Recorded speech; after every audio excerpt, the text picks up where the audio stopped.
I was chatting with a friend recently, and we were talking about the power of words and of belief and the power of language and words to change our beliefs and our perceptions about so many things, including our identity and our understanding of the world at large. And she said she was at the supermarket checkout counter recently, where she looked for the shortest line with least amount of people. So she found herself in line where there was one fellow at the cashier already billing out, and there was another young fellow in front of her, and she was third in line.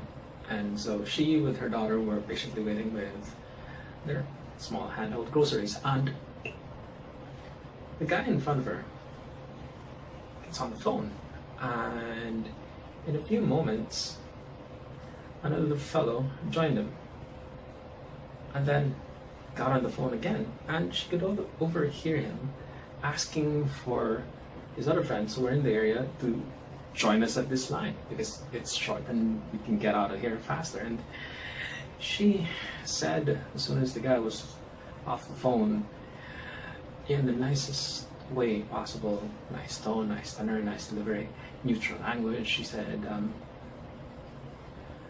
you know, there's a queue, there's a line here. You can't just keep adding people to the line.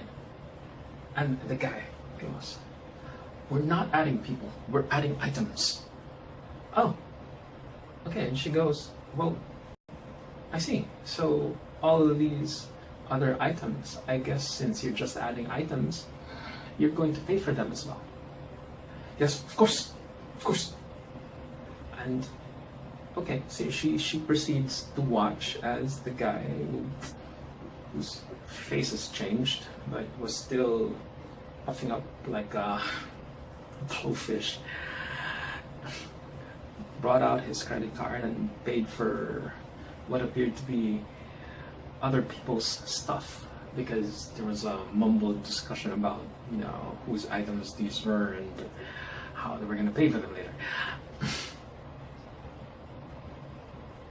My friend was flabbergasted, and she just managed to pipe in and ask, oh, what do you do for work? What company are you from? And the guy hides his identification card, which he had visibly on, and he goes, why? And she goes, well, I'm curious what kind of company would hire somebody like you. And he visibly, really quickly, like, changed his countenance from this puffy-eyed, arrogant little beefed up little boy, and drops his shoulder, drops his countenance, and hides his face and hides his ID, and doesn't say a peep. Not at all.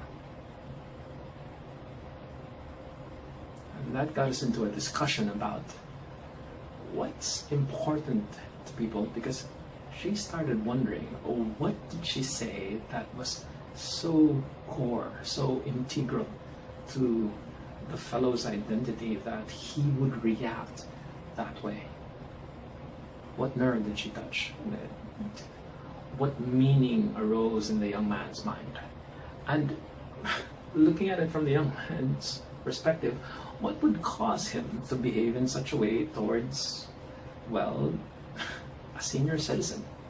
And him, a young, huge pipsqueak, he didn't have to be rude or bossy, and it's, what, the distance of one other person. What would cause him to do that? And so I guess that's my takeaway for today. Like, how does that happen? What's the structure of a belief? How are our beliefs structured? How are our perceptions of ourselves and of others structured? What causes us to do the things we do?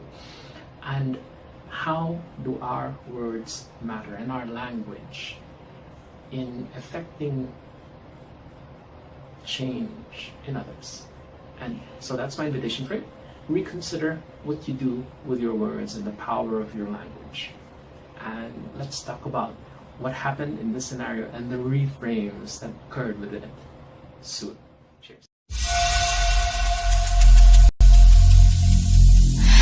single day.